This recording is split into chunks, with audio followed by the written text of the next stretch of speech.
Hi, and welcome to the next Reasonable Measures podcast. We have a great and interesting topic today, looking at the intersection of sustainability and trade secrets. It's actually a topic I've never thought about before, so it's something new for everyone. I'm Chris Buntel. I'm one of the co-founders of Tangibly, and joining me today on the mic is Simone Frattasi from Copenhagen. Simone, it's great to have you here. Thanks for having me here, Chris. Just maybe a quick introduction for myself. I'm Please, go ahead. the head of global IP of Maersk. Located here in Copenhagen. We have a team both in Copenhagen but also in Bangalore in India. We handle every IP matter within the company, including domains management, online brand protection, and contracts. So anything related to IP matters within contracts as well. And obviously also trade secrets and all patents, trademarks, utility models, designs, portfolios. Yeah, thanks for having me here today. Very interesting Fantastic. topic, right? It is. And I met with Simone, was it last year at the Nordic IP conference that you organized and held in Copenhagen. I'm looking forward to going again this September. It was a great event. So congratulations. Thank you. Thank you. And I'm really curious about this topic because I had suggested a handful of kind of normal topics or maybe slightly interesting topics, but you came back with this as a suggestion. And first off, I was totally surprised because it's a whole new topic. But what caused you to think of this, or what caused you to suggest this as an interesting topic? Because it certainly is. Yeah, well, I mean, Maersk as a company has embarked in its net zero journey, and it has quite much accelerated in the last few years. So we have moved from 2050 to 2040, so 10 years. And also from the IP perspective, the IP department has been looking into how to support the business into this journey.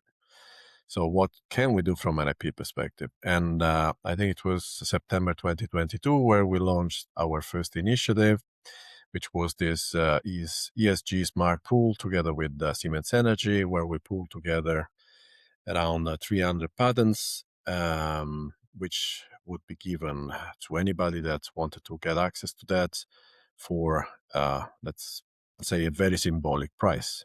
But basically to provide access to these technologies and hopefully to accelerate the, I would say, energy transition, because it was mainly technologies related to SDG 13, so climate change. Now, additionally to that, Maersk as a founder, and I would say also leader of a new initiative that started in June 25, which is called IP for Energy Transition. And IP for Energy Transition has three main objectives. One is to raise awareness and educate IP professionals within SDG 13, so climate change. What can we as an IP professionals do? Then the second objective is to look into IP operations, but also company structures from a climate perspective. So what can we do to mitigate or reduce carbon emissions? And then the third objective is to enable the energy transition. Since we sit on innovation every day as IP professionals, we should be able at least to suggest to especially patent offices, governments, incentive mechanisms for these type of technologies. So to accelerate the energy transition. So that is why I thought about the topic of trade secrets within sustainability. And I also obviously suggest whether Tangibly would be interested in participating to IP418. Now, we started with a core of 11 companies. Now we are at 46. So it has been growing quite a lot. And it's covering the whole IP ecosystem. So also tech and service providers, not just corporations and IP firms. Well, and I know a lot of people have done patent pools or other licensing models around collections of patents, and that can be very effective and really encourage people to innovate in that field instead of having a problem where there's so many patents that no one can do anything without landing in litigation. But trade secrets are a little bit different, and I'm curious, like, how do you overcome the reluctance of most people to disclose anything about trade secrets? Most people feel extremely protective about trade secrets because they're secret. Part of the name themselves is it's Yeah, a exactly. secret, and it's a little more challenging to maintain that secrecy if you're part of an IP pool. Yeah, I mean, generally speaking, for example, when we are talking about ESG reports, where naturally you can disclose what's the impact. You don't necessarily need to disclose the how. Mm. So you can disclose the what, but not the how. And auditors can be can do in the bridging in the sense of not needing to disclose the how.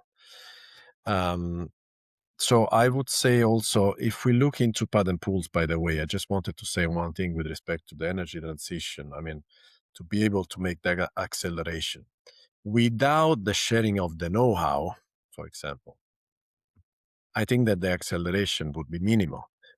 I mean, just sharing a pool of patents, which, by the way, it's for a different purpose than freedom to operate. In this perspective, is more really to try to do, something good for us and for the planet. So, I mean, it's not about risk anymore. It's about an opportunity to accelerate the energy transition, right? So I think it's in itself, the patent pools that we know, they are very much connected to standards. They are very much connected to risk and to freedom to operate purposes.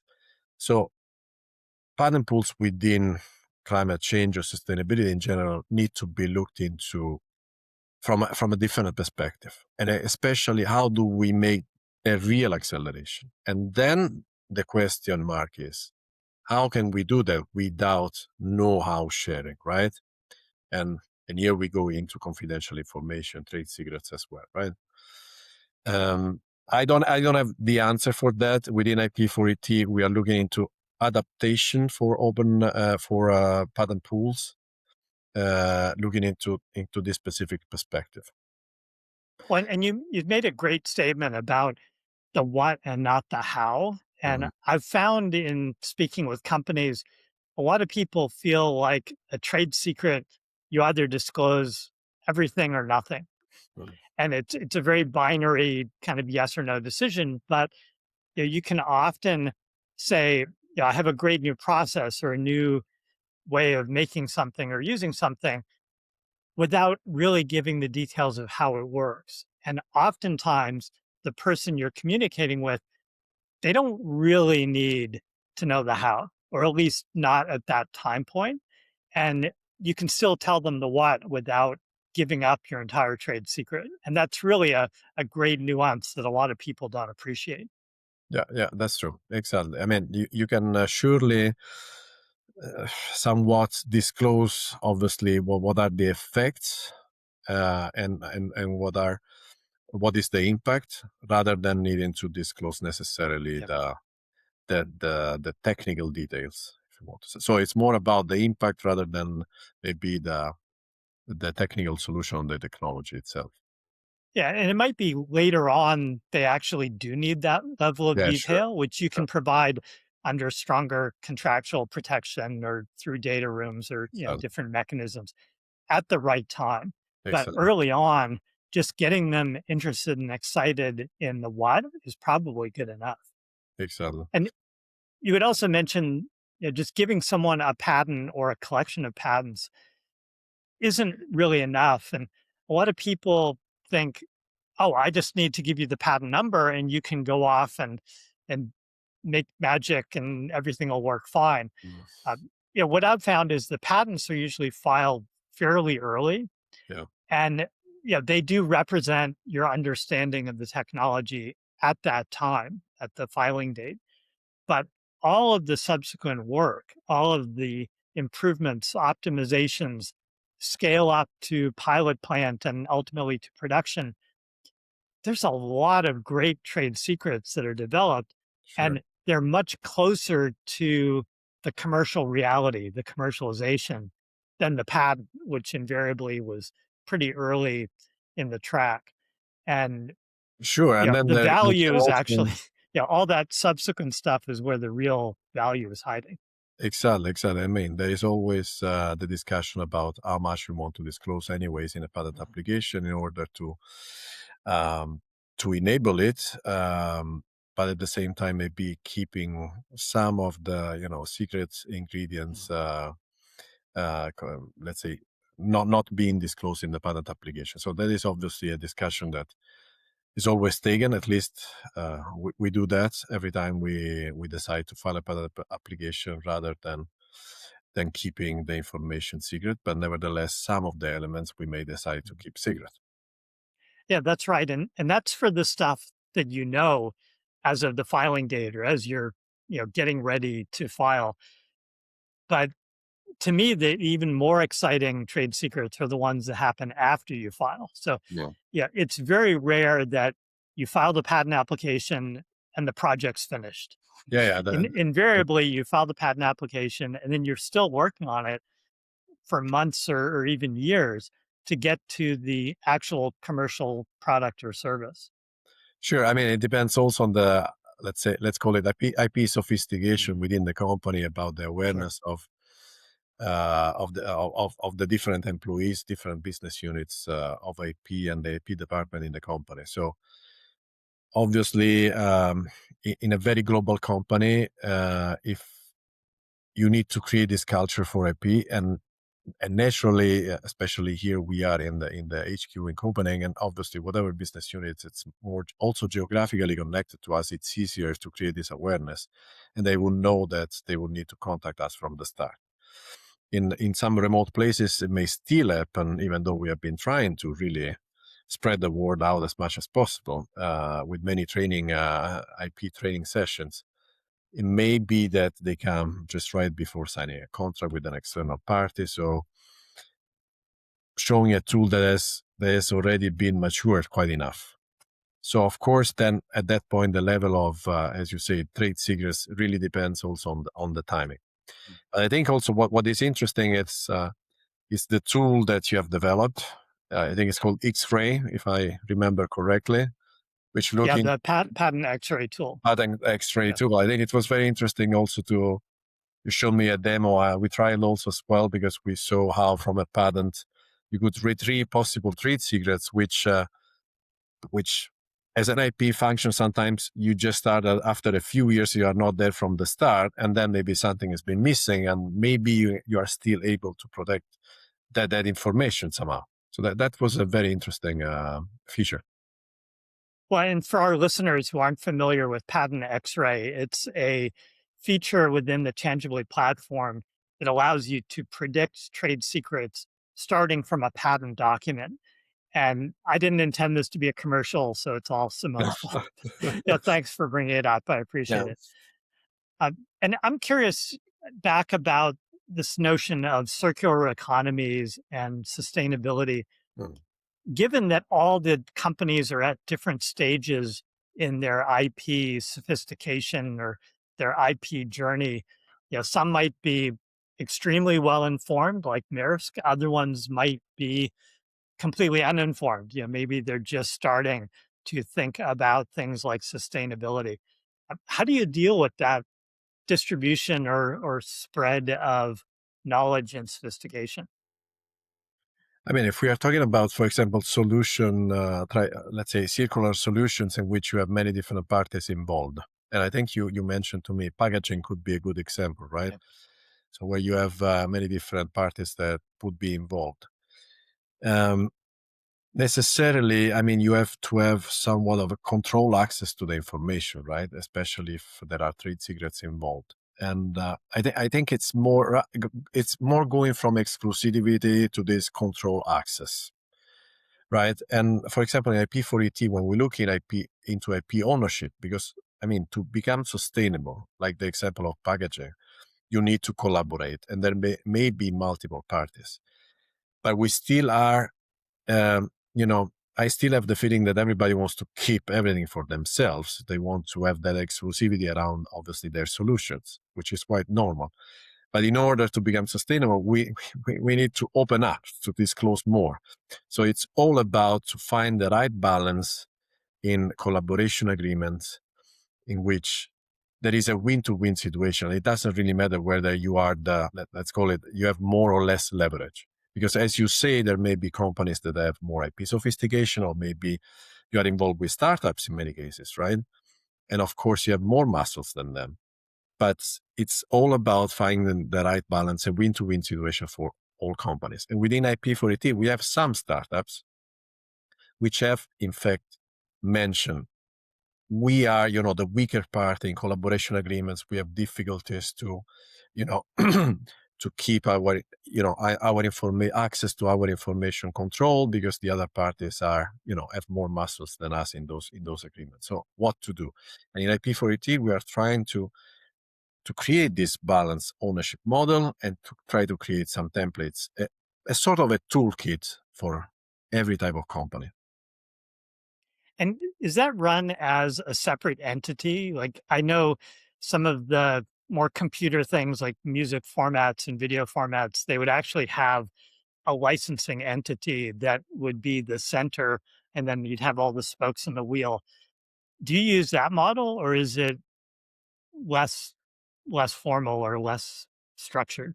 For example, in that initiative that was called ESG Smart Pool, naturally we had an administrator for the pool, so that was centralized there. So anybody that wanted to have a license would need to get in contact with the patent pool administrator. IP4ET is not an independent legal entity per se, and not at least at the moment. So we can call it a community of or a network of companies that are joined for this specific purpose. So we are discussing, obviously, in the long term whether this should become an independent legal entity. And what are the pros and cons of each, of either having a separate entity or just having it be, more of a cooperation partnership model? I think, at least with respect to patent offices, what's feedback we have got is that it would be easier for patent offices to collaborate with a legal entity rather than collaborate with a group of many companies, right? So where the collaboration, where let's say the parties are unclear from that perspective. So that's one of the inputs that I've got, at least from the patent offices. How interesting. Hmm. And I know that model's been used with different industries, certainly in the electronics field. Now you have these SEP collections Right. getting a lot of attention. Right. And even in medicine, there have been some collaborations that have actually been really good at bringing technology out to people that desperately need it. Yeah.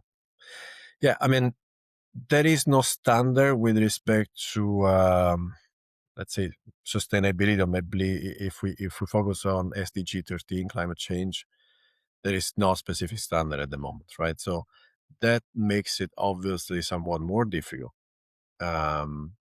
Because as you know from the telecom industry, there are the different 3GPP Wi-Fi standards, and then there are patent pools created around those, maybe on specific technologies, which would be IoT, for example, right?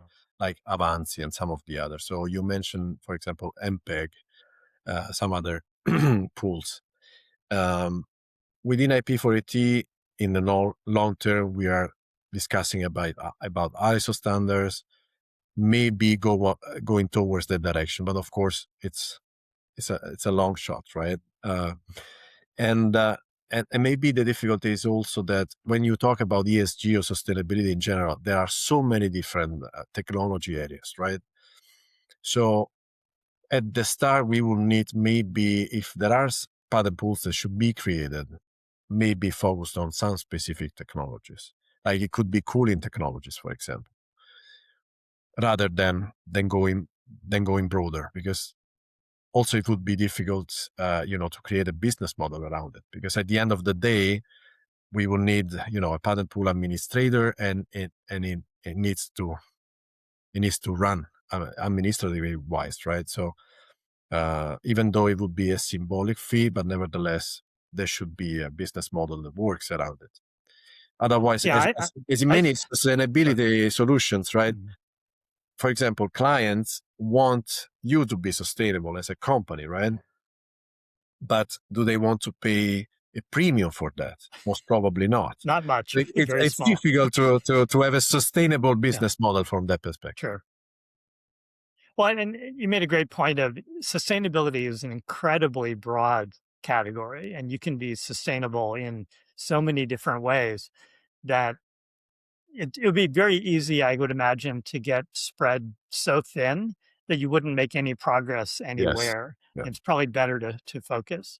Yes. And how do you know your sustainability efforts are successful? Like, what kind of metrics or guidelines do you think about in terms of, are you moving in the right direction or not? And how successful are you being?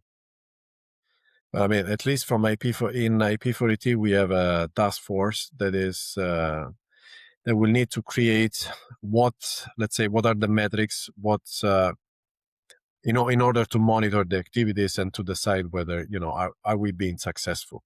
First, we need to ingrain the SDGs into whatever activities IP4ET does, but also to try to monitor certain metrics and decide, okay, are we impactful or not? So at the moment, we have not developed that. We are working into that in Task Force 1. Great. And if people are interested and want to have some good reading materials or websites to visit, like, what should people do to learn more and possibly even get involved? There is, for example, Professor Frattasi, which is one of our advisory board members from Oxford University. He has quite many papers about IP and sustainability, so the interaction between the two. Otherwise, on IP4ET website, you have a web page with a sort of full repository with many different articles. So you could start from that. You could also contact B Corporation. You can see on their websites. I think there is also quite a lot of material there. So I would say maybe these 3 sources could be a good start. Sounds great. Well, this has been a really good conversation. And again, something I'd never thought about before we arranged this podcast. It's always great to talk to you, and I'll see you soon in Copenhagen. Thank you, Chris. Thanks for the invitation. Thanks for the listeners. Okay. Take care. Thanks a lot. See you next Bye. time.